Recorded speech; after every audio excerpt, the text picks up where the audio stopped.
අර මන්දි නේද?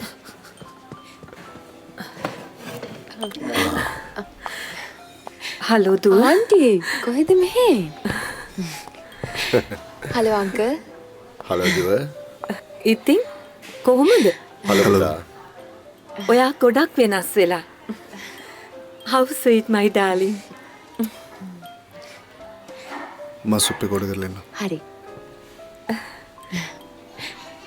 කවද්ද දිනේ? තව මාස 2ක් විතර තියෙනවා. ගෙදර ගියේ නැද්ද? තාම ගෙදර යන්න බැරි වුණා ආන්ටි. අයියෝ very bad. අපි නම් හෙට එහෙ යන්නයි හිතන් ඉන්නේ. ඇත්තද? ඔව්. ආන්ටි එහෙනම් අපි හම්බෙමු. ඕකේ ගණන් අංකල්. ඕකේ දුව.